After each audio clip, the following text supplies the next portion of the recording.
Alright, y'all, here it is. And this is the truth between the beef between Eminem and Michael Jackson. Y'all don't understand how massive, this was to Eminem. And y'all have no idea what was done. All this stuff was done basically behind the scenes. So, a lot of the stuff you saw in public was just the people giving the reason why things are happening. But my goodness, y'all don't understand the type of power that was involved in this. It was a power fight going on in the behind the scenes that made it crazy. First off,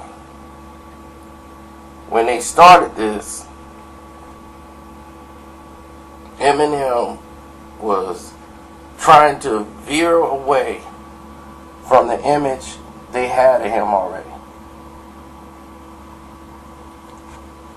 And the image they had of Eminem was basically, Eminem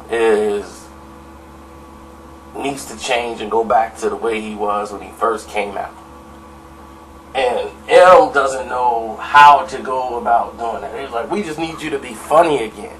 All of this gangster type stuff is making it dark. We don't need it. No more beefs and no more extra security and all that stuff. We need to just go back to having fun. So Eminem is forced to go back in the studio and try to create this album that he owes them. But he's not in the mind state of doing an album. You know, all these beefs and all this craziness then took his interest really out of the whole music. He just want to sit back and collect money and not have to rap and just rap when he feel like it. You know, it's not at the point now where it's fun to him anymore. So he's sitting back like, forget this. You know, like, I don't even think I need it. So all of a sudden, who was that came up to him? I forgot who came up to him, but when he did it, it was time he was in the studio. He had recorded a couple of songs. Then he saw the controversy with Michael Jackson had just broke. Like, the new controversy didn't just hit. So he was like, oh man, he went to writing about it. Without thinking, you know, so when he's completing the album, he made this his first song. He was going to do a parody of Michael Jackson. But just prior to this, when he did Lose Yourself a year ago, he used all his power to block Weird Al Yankovic of mocking him in the video for Couch Potato, because he felt that this was going to hurt his image and all of this stuff. This is what all his stuff it listed. So Weird Al Yankovic, after this guy didn't parody Michael Jackson, everybody, Coolio, all these people, Eminem was the one to get him blocked.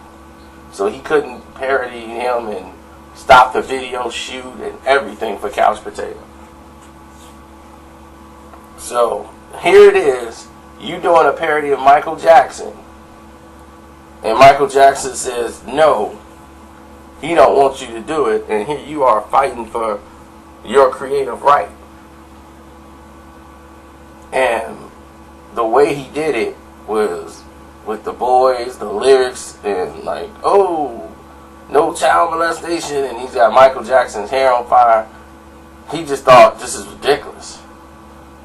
Michael Jackson was like, oh, this is ridiculous, completely. So when Michael's reps called,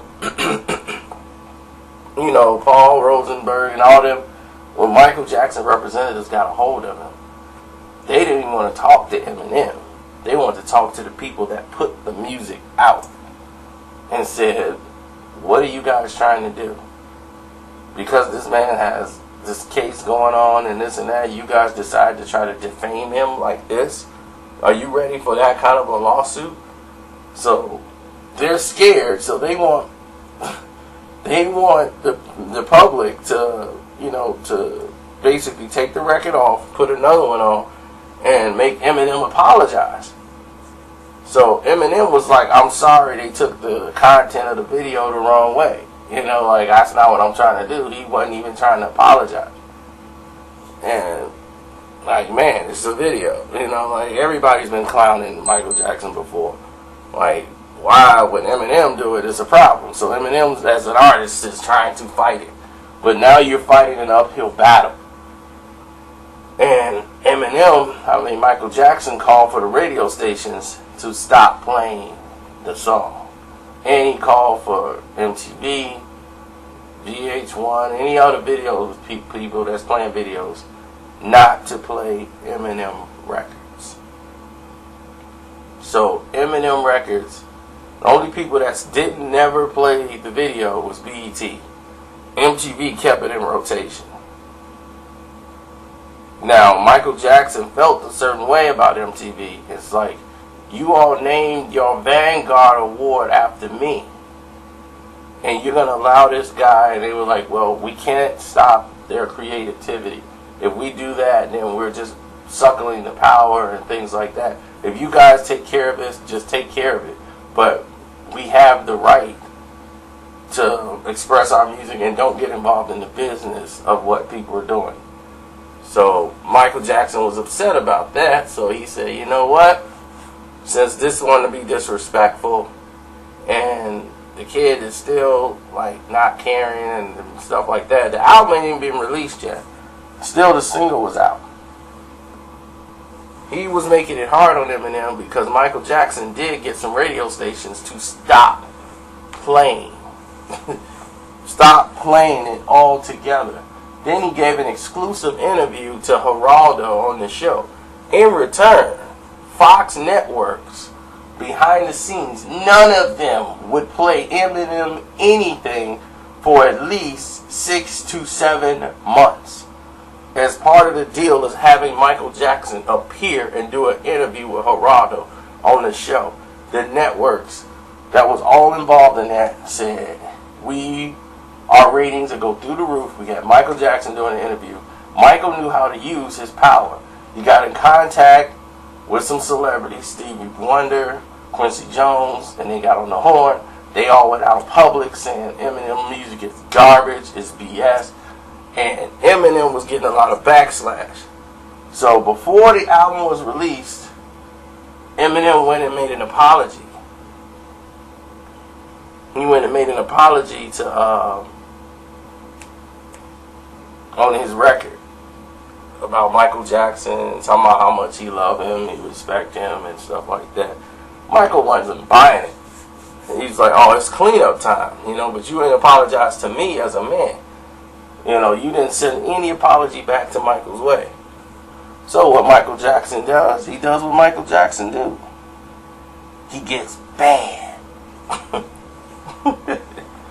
Michael's in there like, so Eminem doesn't want to show me any respect, so I'm going to disrespect him. He goes and buys Eminem's catalog in a move with Sony. Sony got behind Michael Jackson.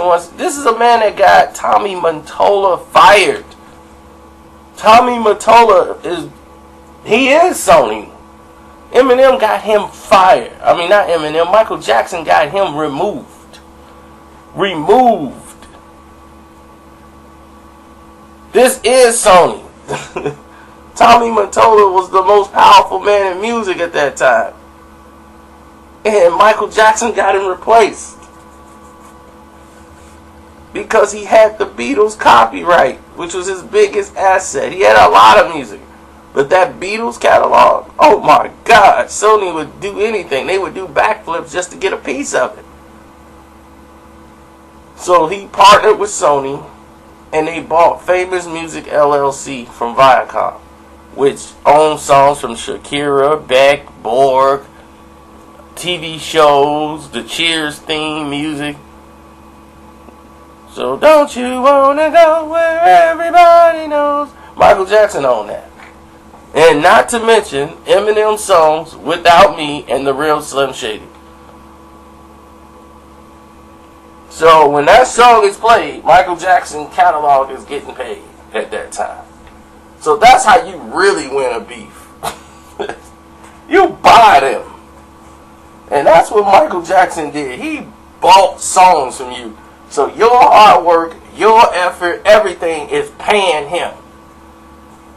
So the Real Slim Shady and Without Me, which was two of your biggest singles, Michael Jackson owns them.